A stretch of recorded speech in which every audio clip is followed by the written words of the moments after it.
जय माता दी। श्री शिवाय नमस्तोभ्यम। अर्धांग्य माता रानी महादेव की और दोनों एक दूसरे की पूजा से बहुत प्रसन्न होते हैं।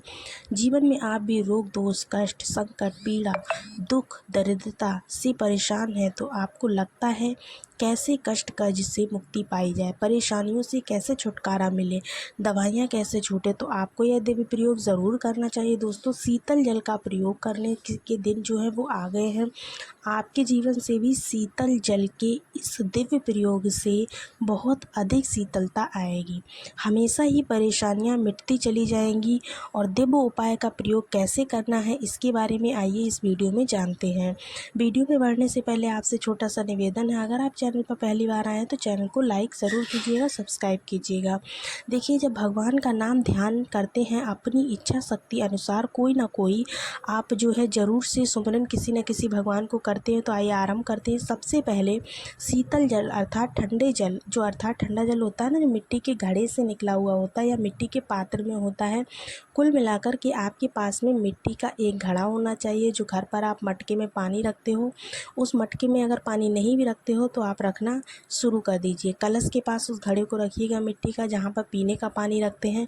बहुत ही शुद्ध और श्रेष्ठ माना जाता है इसे। साथ ही साथ आप सभी के घर पर अगर अभी तक आपने मिट्टी का कलश या फिर मिट्टी का जो कोई बर्तन नहीं है तो आप क्या करेंगे, दीपक तो मिट्टी का ज़रूर होगा ना, वह भी मिट्टी का ही माना जाता है। तो बड़ा सा कोई दीपक लो, उसे साफ़ कर लो, उसमें थोड़ी देर यानी कि 10 15 20 मिनट के लिए आप पानी भरकर रख दो। यह कार्य आपको अपने घर की रसोई में पानी को भरना है, रसोई का जो पानी है वो भरना है, ठीक है। घड़ा तो हमेशा अर्थात मटका जो होता है रसोई में हमेशा ही रखा रहता है। बहुत ही बढ़िया बात होती है, बहुत ही शुभ रहता है। इससे पितरों का भी हमें आशीर्वाद मिलता है।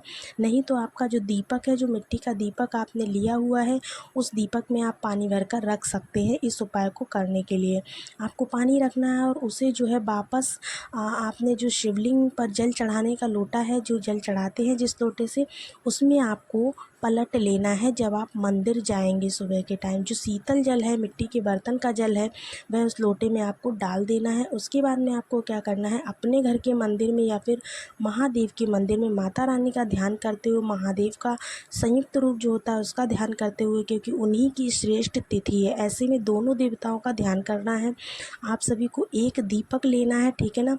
एक दीपक लीजिएगा और दीपक में आपको क्या करना है, 2 बत्तियां रखनी है, ठीक है।